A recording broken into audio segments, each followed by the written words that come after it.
Shalom, Assalamualaikum warahmatullahi wabarakatuh. Nama saya Alvira Astrid Manopo. Saya akan menjelaskan tahapan-tahapan dalam melakukan perubahan. Tahapan-tahapan dalam melakukan perubahan. Pertama, identifikasi perubahan. Tahap ini merupakan tahap paling menentukan dalam suatu organisasi. Pada tahap ini, diharapkan seseorang atau kelompok dapat mengenal kebutuhan perubahan apa yang akan dilakukan atau terjadi dan mengidentifikasi tipe perubahan. 2. Perencanaan perubahan. Pada tahap ini harus dilakukan analisis mengenai diagnostik situasional teknik mendalam dalam suatu organisasi, baik berkaitan dengan teknik serta pemilihan strategi umum dalam perubahan. Dalam proses ini, perlu dipertimbangkan adanya faktor pendukung sehingga perubahan dapat terjadi dengan baik. 3. Implementasi perubahan. Dalam tahap ini terjadi proses pencairan, perubahan, dan pembekuan yang diharapkan. Apabila suatu perubahan sedang terjadi, kemungkinan timbul masalah. Untuk itu, perlu dilakukan monitoring perubahan. 4. Evaluasi dan umpan balik.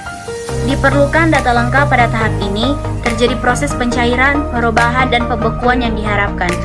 Apabila suatu perubahan sedang terjadi, kemungkinan timbul masalah. Untuk itu, perlu dilakukan monitoring perubahan untuk melakukan evaluasi. Oleh karena itu, dalam tahap ini dilakukan pengumpulan data dan evaluasi data tersebut.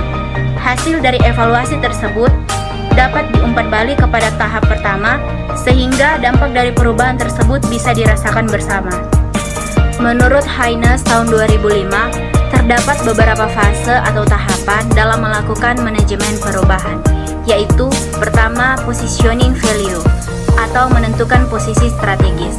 Fase ini adalah tahapan dalam suatu sistem berpikir di mana apa yang menjadi tujuan atau posisi strategis perusahaan bisa dijelaskan secara gamblang. Posisi ini yang akan dicapai dalam suatu perubahan perusahaan atau organisasi. 2. Measures goals atau mengukur tujuan. Fase ini akan menentukan berbagai ukuran dan mekanisme yang diperlukan untuk menilai apakah tujuan bisa atau telah tercapai. 3. Assessment strategi atau strategi assessment. Dalam fase ini akan ditentukan kesenjangan antar situasi terkini dengan situasi yang memang diinginkan, sehingga dapat ditentukan kebijakan untuk mencapai seluruh situasi dan kondisi secara lebih baik. 4. Actions level atau aktivitas perubahan.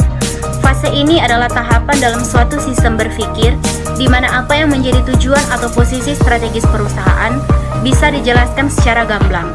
Posisi ini yang akan dicapai dalam suatu perubahan perusahaan atau organisasi. 5. Environment scan atau identifikasi lingkungan eksternal. Fase ini akan melakukan seluruh identifikasi lingkungan eksternal yang mampu memengaruhi perubahan. Hasil dari identifikasi akan memberikan arah dan perubahan yang kelak akan dilakukan. Tujuan adanya perubahan dalam organisasi agar organisasi tersebut tidak menjadi statis melainkan tetap dinamis dalam menghadapi perkembangan zaman dan kemajuan teknologi. Perubahan dilakukan dengan tahapan-tahapan yang diterapkan dalam sebuah organisasi atau perusahaan sehingga dapat berjalan sesuai yang diharapkan.